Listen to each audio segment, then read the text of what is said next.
And today I'm going to be doing a video talking all about angels, and I've never really, I've definitely done videos that are similar to this in terms of like lists that are like top 10s. They're not like top 10s like I rank anything, but I've done like various things of like card advantage, removal, creatures who act as removal, but I've never really done like a creature archetype in specific. But I was thinking about it just because of how much I love angels, and I was trying to rank it, but I was like, I can't, because I just really love angels.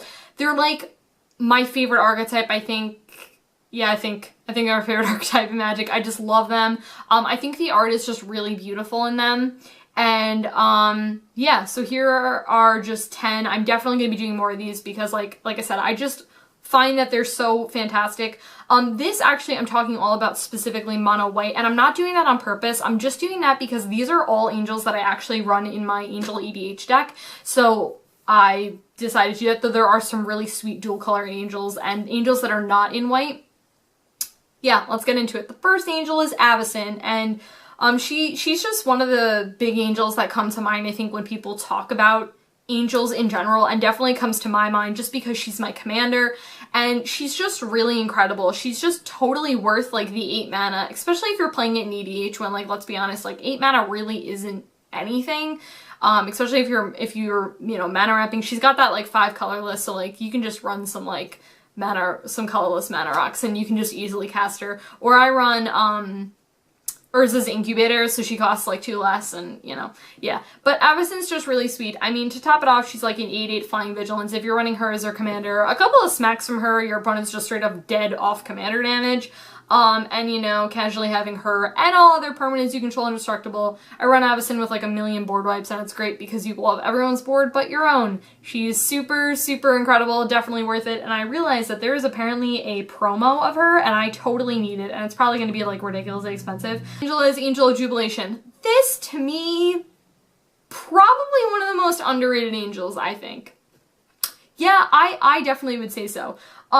Honestly, I can't tell you how many times that last ability, players can't pay life or set creatures to activate spells, like, or cast abilities. Like, honestly, this hurts so many people. Like, you need to relax. Dude, that person has a serious problem. But yeah, no, like, so many people are just like, oh, I'm gonna pay life, or oh, I'm gonna sack my creature, and I was like, yeah, you can't, because Angel Jubilation's on the board. It hits a lot of things. Even if you're not someone who's playing, like, angels in EDH, like you're not building like an angel tribal deck, just to throw Angel Jubilation as like a no card, it's a really good like Death and Taxes kind of card, but again, very underrated in my opinion. Also on top of that, she's a 3/3, other non-black creatures you control get +1/+1, and she's got flying. She's just all around incredible. Underrated angel. Love her. Cool, okay, then we get into one of my favorites, Angel of the Dire Hour. Love her. Talked about her in like Creatures Who Act as Removal, one of those videos, because she's just sweet. Okay, she's a 7 mana 5/4 flash flying. Dude, that's awesome. On top of that, again, 7 mana, whatever. In EDH, whatever, it doesn't mean anything. If you cast it from your hand, you exile all attacking creatures. I have blown so many people out of the water from this card because they're just not expecting it. They're expecting some other removal, and, you know, just to exile all of their attacking creatures, gets around hexproof, gets around indestructible, and on top of that, you're just left with a really big body. What is not to like about this card? Angel of the Dire Hour, love her. Okay, this card, oh my gosh, I remember when this card came out, Angelic Skirmisher, and I was like, yo, again, very underrated. Guys, being able to pick Vigilance, Lifelink, or First Strike each combat. Note, it doesn't say your combat, it says anyone's combat. So what I'll do a lot of times is I'll choose Vigilance if I don't have Vigilance from something else in my deck. So I choose Vigilance on my combat, you know, swinging with all my things, whatever, whatever. And then on someone else's combat, I choose First Strike if I need to, but a lot of times I just choose Lifelink. And I just gain so much life, especially if I have Addison out, like it's awesome, and then I just gain like bucket tons of life. Yeah, Angelic Skirmisher, really incredible. On top of that, she's also like a 6 mana 4/4 flyer. Card is just really, really good. Okay, sweet. Then we have Angelic Arbiter. A lot of people misread this card and think that it means them. It doesn't, it says opponents.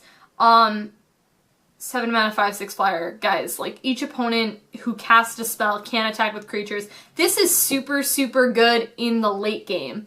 And then opponent who attack with creatures can't cast spells. So it's like they have to pick, like it's one or the other.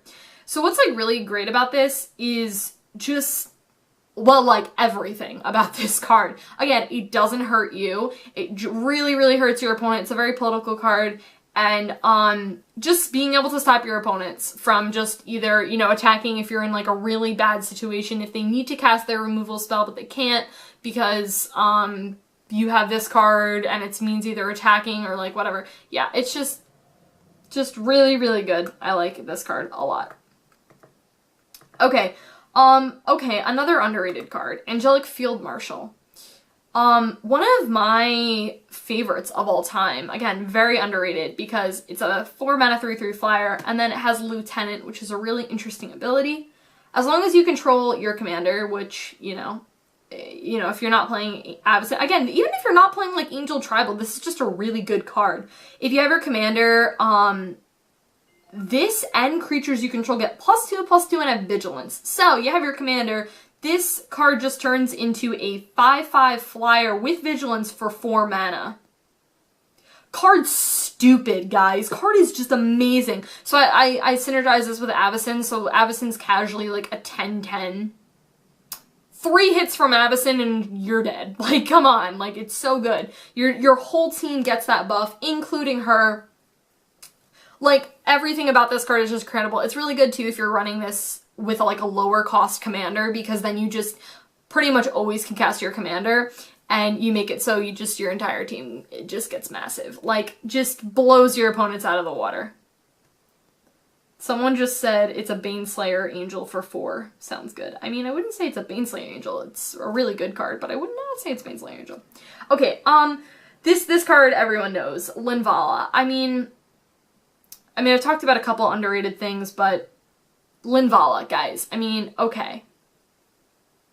There's a reason why this card at one point was like $50. I think it totally tanked in price just because it got a reprint, but I mean, she's awesome. Like, she just said, I am not going to really explain it. Like, she's activated abilities, no. Bye. And then she's just casually a 3/4 for flyer for 4. Like, great body. Okay. Sounds good to me. I'm not saying anything else. She's great.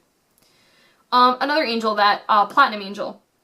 You know, actually, I didn't have this in my list for a really long time, for my angels list, and everyone was like, why don't you run this, why don't you run this? And I was like, it's such a mean card, and then everyone else was doing cool things, and I was like, I'm running Platinum Angel, I don't care, I'm doing it. I definitely think this card is strong. I'm not gonna go out and say it's one of my favorites, which I know sounds really crazy. A lot of times because I feel like I just don't need it in Avacyn. Like, a lot of times I just have the board locked and I just, like, don't really need this. But it's definitely just an insurance card, you know, just to be, like, just to be safe kind of card. But, yeah, not being able to lose and, you know, making sure your opponents can't win. Yeah, your opponents can't win. Yeah, it's just good. Stops infinite combos. Again, even if you're not doing this in Angel Tribal, it's a really solid card. I also like that it's colorless, so you can pay anything for it. Really good in, like, multicolor decks, so... If you're someone who's like, I really need like a security blanket, Platinum Angel is your card. Okay, Archangel of Thune. I didn't actually have this card for a really long time. And, you know, I think Archangel of Thune works really, really well if you have like a ton of lifelink. By the way, it synergizes really good with Angelic Skirmisher that we talked about earlier. But, you know... Whenever you gain life, so realistically, she synergizes well with herself because she's got lifelink, which is awesome. But whenever you gain life, you put a +1/+1 counter on each creature you control. Now, even if you're not doing anything with like +1/+1 counters, like really, but if you are, let me tell you, this works really well in like any sort of like +1/+1 counter themed decks. Like Paul has Karametra, and it's like a +1/+1 counter themed deck, and I've just seen like just lifelink triggers just going off like crazy and him having like 10 counters on something. It's a very, very powerful card, this one. Again, she works really well with herself, but if you're running mass amount of lifelink, like I run a lot of lifelink in my deck, I have a lot of ways of gaining life, and this card just really pushes it over the edge. Archangel of Thune, totally worth it. And the last angel, one I think we all know and love, and that is Karmic Guide.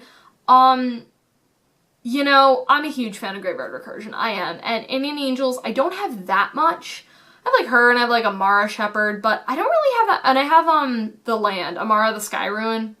But that's kind of it. I don't really have anything else to my knowledge from what I'm remembering off the top of my head. But, you know, it's got Pro Black, it's got Echo, but you know what? Just returning a graveyard creature from the graveyard to the battlefield, it's just really, really sweet. And then on top of the own, you just have a creature after that.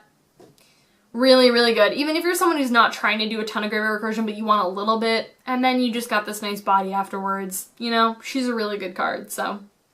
Yeah, guys, that is it. That was it for talking about angels. I definitely want to do another one of these because I love angels. They're like my favorite, so I'll talk to you guys later. Bye.